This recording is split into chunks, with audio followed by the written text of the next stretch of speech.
ఆచి chicken masala. Right, ఇక details చూద్దాం. తమిళనాడు, పశ్చిమ బెంగాల్లో అసెంబ్లీ ఎన్నికల పోలింగ్ ముగిసింది. పోలింగ్ శాతం రికార్డు స్థాయిలో నమోదవుతోంది.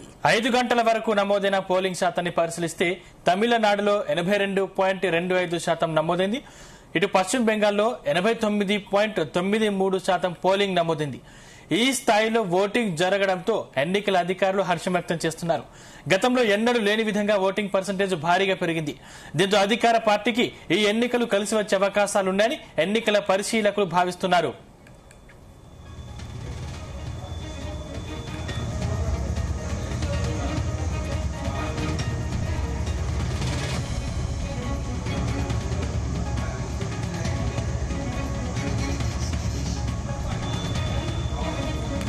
ఇదే అంశానికి సంబంధించి మరిన్ని డీటెయిల్స్ మా కరెస్పాండెంట్ నరేష్ అందిస్తారు. Naresh. Thank you. Tamil Nadu election సంబంధించి అయితే మాత్రం ఒక రికార్డు స్థాయిలో అయితే ఎలక్షన్ లో పోలింగ్ అయితే నమోదయ్యింది. నమోదు శాతం కూడా గతంలో చూసుకుంటే మాత్రం 72% అయితే నమోదయ్యింది. ఈసారి అయితే మాత్రం దానికి ఇంకా పెరిగే విధంగా 5 గంటలకే 82.24% అయితే మాత్రం నమోదయ్యింది. దీంతో పాటుగా 234 నియోజకవర్గాల్లో అయితే మాత్రం అత్యధిక ఎక్కువగా త్రిపురలో అయితే 62% అయితే మాత్రం నమోదైంది. అలాగే అత్యల్పంగా కూడా 50% తో అయితే మాత్రం నీలగిరి జిల్లాల్లో అయితే మాత్రం నమోదైనట్టుగా ఈసీ కూడా చెప్పింది. ప్రస్తుతానికి చూసుకుంటే మాత్రం 5 గంటలకు వచ్చినటువంటి రిపోర్టు ప్రకారం అయితే మాత్రం 82% 2.4 గా ఉన్నటువంటి ఈ యొక్క శాతం అయితే మాత్రం పోలింగ్ శాతం చూసుకుంటే మొత్తానికి ఈ యొక్క తమిళనాడు ఎలక్షన్ లో రానున్నటువంటి ప్రభుత్వాన్ని ఏర్పాటు చేసేటువంటి విషయంలో కూడా ప్రజలు ఒక కొత్త మార్పును కోరుకునే విధంగా కూడా దానికోసమే ఓటు శాతం కూడా పెరిగిందనేసి అయితే మాత్రం భావిస్తున్నటువంటి పరిస్థితి అయితే ఉంది. అలాగే ఎన్నికల విశ్లేషకులు కూడా చెప్తున్నటువంటి పరిస్థితి ఏంటంటే సాధారణంగా అయితే మాత్రం పోలింగ్ శాతం పెరిగితే ప్రస్తుతం ఉన్నటువంటి గవర్నమెంట్ ని అగనిస్ట్ గా కొత్త ప్రభుత్వాన్ని ఏర్పాటు చేసే దిశగానే ఎక్కువ శాతం నమోదు చేసేటువంటి పరిస్థితి అయితే కనిపిస్తుందనేసి అయితే మాత్రం విశ్లేషకులు కూడా చెప్తున్నటువంటి పరిస్థితి అయితే ఉంది. దానికి కారణంగానే ప్రస్తుతం ఉన్నటువంటి గవర్నమెంట్ కి గతంలో చూసుకుంటే 72%, ఇప్పుడు చూసుకుంటే మాత్రం అదే 82% గా కూడా నమోదైనటువంటి పరిస్థితి అయితే ఉంది. దాదాపుగా 10% అయింది. ఇక ఎన్నిక పోలింగ్ ముగిసేసరికి అయితే మాత్రం దాదాపుగా 90% వరకు పెరిగేటువంటి అవకాశాలు కనిపిస్తుందనేసి అయితే మాత్రం చెప్తున్నారు. ఒక మరికొద్ది సేపట్లో తమిళనాడు అంతటా కూడా ఈ యొక్క పోలింగ్ పూర్తి కాబోతుంది. పూర్తిగా ఉన్న నేపథ్యంలో గతంలో చెప్పుకుంటే సెంట్రల్ గవర్నమెంట్ కాడ నుంచి అలాగే ఎలక్షన్ కమిషనర్ వరకు కూడా ఒక యువతతో పాటుగా అందరినీ ప్రజల్ని కూడా వాళ్ళు ఉద్దేశించి ప్రతి ఒక్కరూ కూడా ఓటుని వినియోగించుకోవాలనేసి అయితే వాళ్ళు చేసినటువంటి ప్రయత్నం అయితే మాత్రం తమిళనాడులో స్పష్టంగా కూడా కనిపిస్తా ఉంది. తమిళ తంబిలు చేసినటువంటి ఈ యొక్క ఓటు శాతం పెరిగేటువంటి యొక్క ప్రక్రియలో కూడా రానున్నటువంటి ప్రభుత్వాన్ని వాళ్ళు ఏర్పాటు చేసేటువంటి దిశగా కూడా ఓటు శాతం కూడా పెరిగిందనేసి అయితే తెలుస్తాను. దీంతో ఇంకా ఎన్నికలు ముగిసే సమయానికి అంటే పోలింగ్ ముగిసే సమయానికైతే మాత్రం అంచనా కూడా ఒక 90% వరకు అయితే పోలింగ్ అవుతుంది. 90% పోలింగ్ అయితే నమోదైతే మాత్రం ఖచ్చితంగా కూటమినే ఇక్కడ వచ్చేటువంటి అవకాశాలు ఎక్కువగా కనిపిస్తుందనేసి కూడా ఓటర్లు సైతం అయితే ఒక హెచ్చరికలు కూడా ఒక సంకేతాలు కూడా ఇచ్చేటువంటి అవకాశం కూడా కనిపిస్తా ఉంది. ఎక్కువగా ప్రధానంగా చూసుకుంటే మాత్రం తమిళనాడులో ఇది వరకు కూడా ఒకే గవర్నమెంట్ కూడా ఎప్పుడు 2 సార్లు వచ్చినటువంటి దాఖలాలు లేవు. జయలలితతోనే ఆ ఒక ట్రెండ్ ను కూడా బ్రేక్ చేసినటువంటి పరిస్థితి అయితే ఉంది. ఈసారి డిఎంకే పార్టీ అయితే మాత్రం ఒకేసారి 2 సార్లుగా అధికారంలోకి రావాలనేసి అయితే యోచిస్తున్న నేపథ్యంలోనే దాంతో పాటుగా కూటమి ప్రభుత్వం రంగంలో దిగిన తర్వాత ఇక్కడ అనూహ్యంగా కూడా మార్పులు అయితే చెందింది. ఇక మార్పులు చెందిన తర్వాత అనూహ్యంగా పెరిగినటువంటి యొక్క పోలింగ్ శాతం చూస్తే మాత్రం ప్రజలు మార్పు కోరుకుంటున్నారు అనేసి అయితే మాత్రం చెప్తున్నారు. ఇది ఒక త్రిముఖ పోరులో సినీ నటుడు విజయ్ స్థాపించినటువంటి టీవీకే పార్టీకి ఎన్ని సీట్లు రాబోతున్నాయి, అలాగే డిఎంకే ఏఐడిఎంకే సంబంధించినటువంటి సీట్లు ఎన్ని రాబోతున్నాయి అన్న దానిపైన కూడా ఇప్పుడు సర్వత్రా కూడా ఒక ఆసక్తికరంగా కూడా నెలకొన్నటువంటి పరిస్థితి అయితే ఉంది. ఇప్పటి వరకు చూసుకుంటే 82% వరకు నమోదైనటువంటి యొక్క పోలింగ్ శాతం కూడా గణనీయంగా పెరిగేటువంటి అవకాశం కూడా కనిపిస్తోంది. మధ్యాహ్నం వరకు కొద్దిగా స్లోగా ఉన్నటువంటి ఒక పోలింగ్ మధ్యాహ్నం నుంచి కూడా తీవ్ర స్థాయిలో కూడా పెరిగినటువంటి పరిస్థితి అయితే తమిళనాడులో నెలకొంది.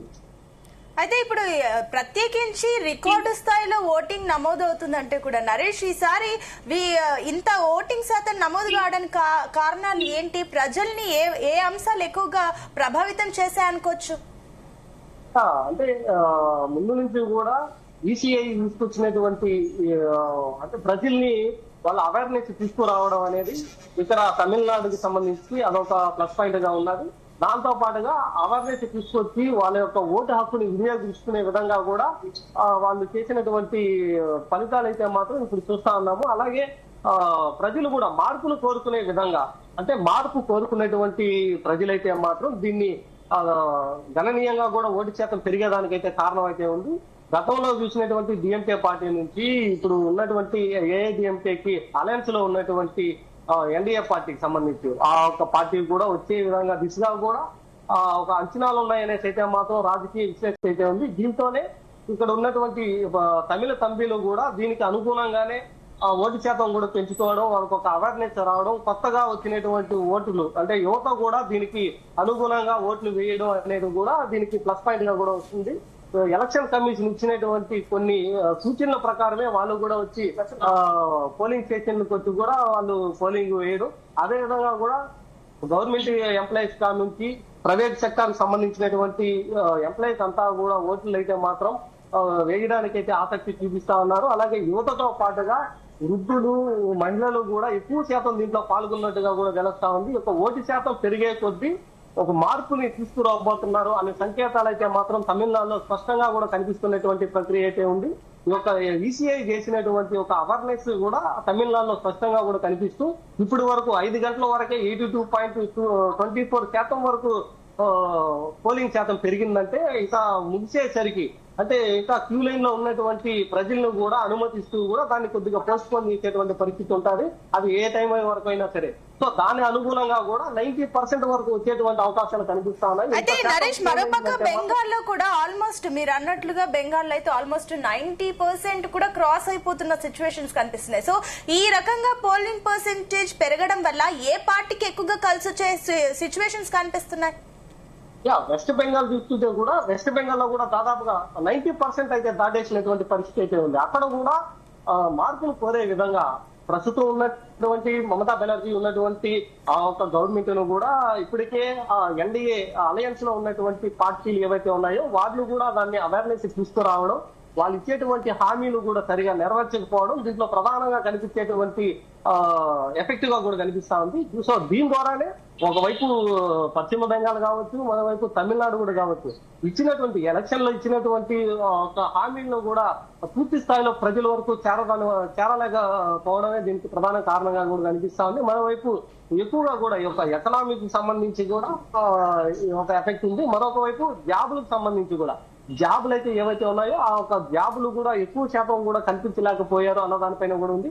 మరొక వైపు ఏంటంటే ఈ యొక్క 2 రాష్ట్రాలకు సంబంధించి కూడా ఎన్డీఏ పార్టీ ఇచ్చినటువంటి హామీలు, ఎలక్షన్ హామీలు ఏదైతే ఉందో అది ప్రజలకి ఎక్కువగా కూడా ఉపయోగకరంగా ఉండే విధంగా కూడా ఉన్నాయనేసి దానికి కూడా ఇదొక కారణం కూడా అనేసి చెప్పుకోవచ్చు. దీని ద్వారానే కొత్తగా ఓట్లు వేసేటువంటి యువత, అలాగే వృద్ధులు, మహిళలు ఇటువంటి వాళ్ళంతా కూడా ఆసక్తిగా ఓటు వేయడానికి రావడం, ఆ ఒక గణనీయంగా కూడా ఈ యొక్క శాతం పెరుగుతూ కూడా ఈ 2 రాష్ట్రాల్లో కూడా రానున్నటువంటి ప్రభుత్వాలను కూడా మార్చే దిశగా కూడా కనిపిస్తుంది అనేసి అయితే తెలుస్తా ఉంది.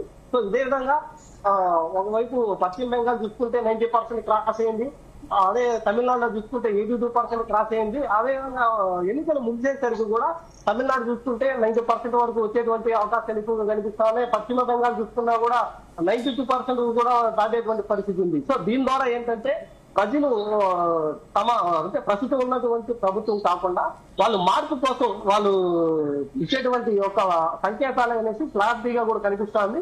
దీంతో ఉదయం నుంచి కూడా చూసుకుంటే ఎన్డీఏకి సంబంధించినటువంటి క్యాండిడేట్స్ కూడా వాళ్ళు స్టేట్ లో ఉన్నటువంటి ఆ ఒక ఎక్స్ప్రెషన్స్ కానీ, అలాగే డిఎంకే పార్టీకి సంబంధించినటువంటి క్యాండిడేట్స్ ఇచ్చేటువంటి ఒక ఎక్స్ప్రెషన్స్ కూడా క్లారిటీగా తెలిసినటువంటి పరిస్థితి అయితే ఏర్పడింది.